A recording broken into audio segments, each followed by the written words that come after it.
Jordan Spieth was supposed to be the next Tiger Woods. By 23, he had 3 majors and was chasing history. And then, almost overnight, it all fell apart in a way nobody saw coming.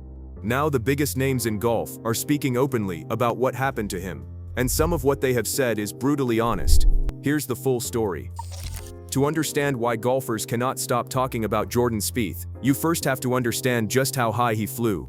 Because for a brief, dazzling stretch, Jordan Spieth was not just good. He was on a trajectory that golf had not seen since a young Tiger Woods, and the entire sport believed it was watching the birth of its next great dynasty. It all exploded in 2015. Spieth was 21 years old.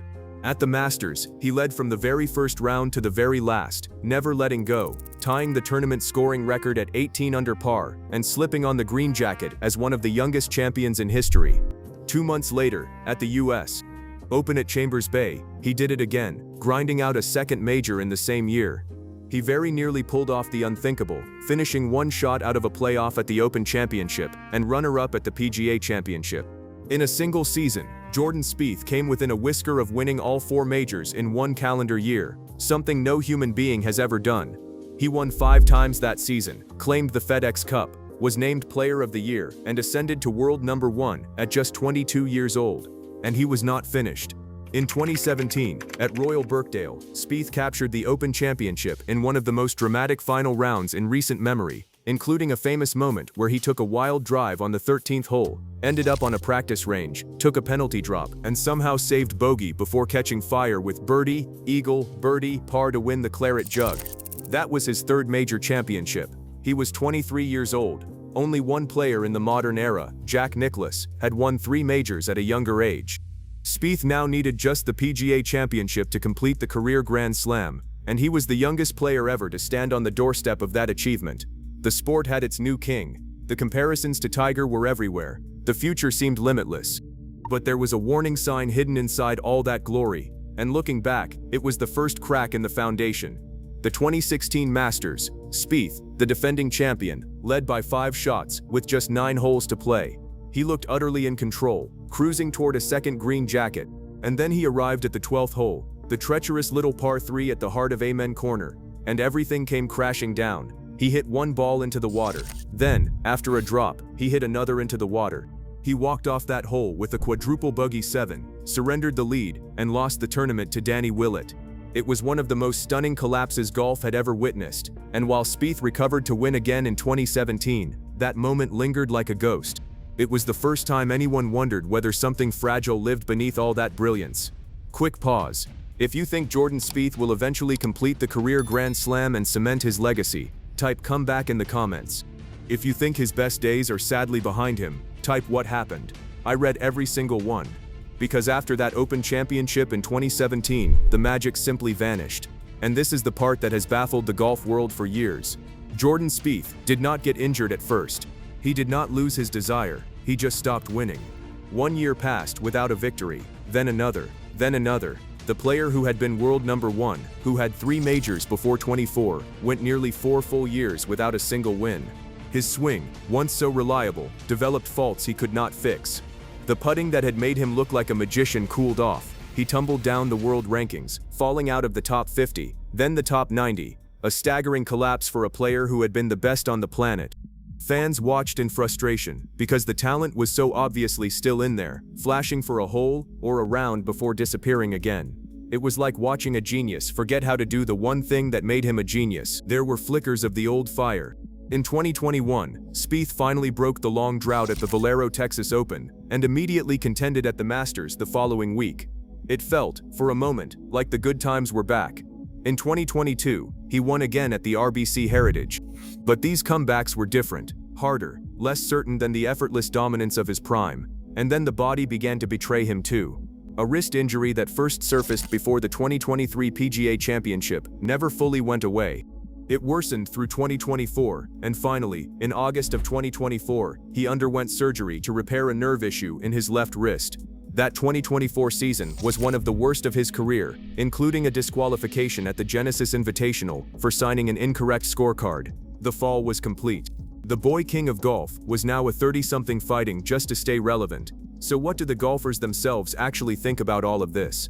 This is where it gets fascinating, because the people inside the game see Jordan Spieth very differently than the casual fan does. Start with the world number one, Scottie Scheffler, who grew up in the same Dallas golf scene as Spieth. Scheffler has been openly reverent about him. He has said that Spieth was a guy he looked up to growing up, someone who was always a few years ahead of him and crushing it from a young age, and that Spieth gave him great advice when he was deciding to turn pro. Scheffler called him, simply, such a talented player. Coming from the most dominant golfer on earth, that respect tells you how highly Spieth is regarded by his peers, even now. But not every opinion has been so gentle.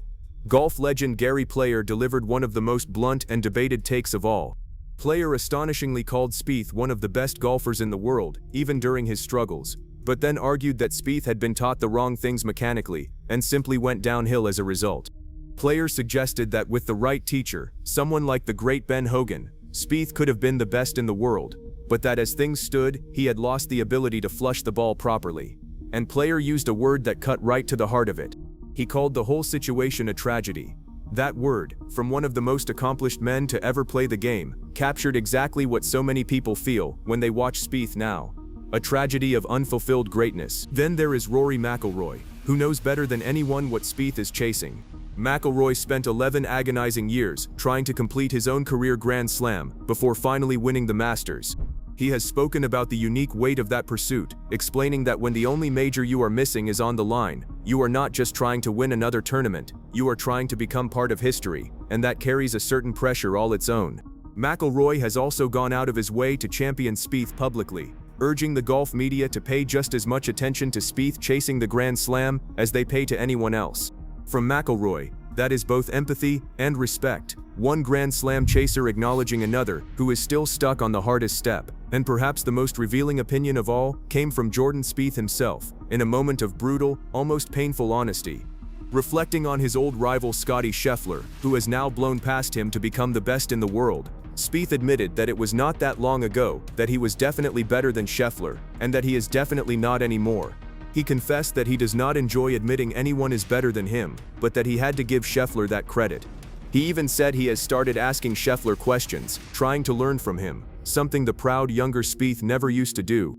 That humility, that willingness to say out loud that the student has become the master, tells you everything about the man Spieth has become. The ego of the prodigy has been replaced by the perspective of someone who has been humbled by the game. So where does that leave Jordan Spieth today? Entering 2026, he finally declared himself injury-free, the wrist no longer a source of pain, and he came into the season with genuine optimism. He posted a respectable tie for 13th at the Masters, and insisted he was striking the ball even better than when he won there in 2015, even if the scores have not yet matched that belief. He is tinkering with his equipment, changing drivers to match his new post-surgery swing, searching constantly for the combination that brings the old magic back. And of course, he is still chasing that elusive PGA Championship, the one major that stands between him and immortality. The final leg of a career Grand Slam he has been one win away from for nearly a decade. That is the strange, bittersweet place Jordan Spieth occupies in golf right now. He is only in his early 30s, young enough that a real resurgence is absolutely possible. He still owns 3 major championships, one more than Scheffler, a fact he can quietly hold on to. He has lifetime exemptions into every major from those 3 wins, meaning he will always get his chances. And yet he is also a cautionary tale, a reminder that even the most gifted players can lose the very thing that made them special, sometimes for reasons no one can fully explain. The opinions from his peers paint a complete picture. To Scheffler, he is a mentor and an inspiration. To Gary Player, he is a tragedy of wasted potential and bad instruction. To McIlroy, he is a fellow traveler on the loneliest road in golf, the chase for history. And to himself, he is a man who has finally made peace with not being the best anymore, while still believing the best version of himself is in there somewhere, waiting to come back out. Jordan Spieth gave golf one of the greatest peaks the sport has ever seen, and then one of its most puzzling falls. Whether his story ends in a triumphant Grand Slam, or as the great what-if of his generation is still being written. But one thing is certain. Nobody in golf has stopped believing in Jordan Spieth, least of all the legends, who know exactly how rare his gift truly was. If this one resonated with you, drop a like before you scroll away. It is the single biggest thing that tells the algorithm to push these stories to other golf fans who might never see them otherwise. And subscribe if you want more deep dives like this one. There are more coming.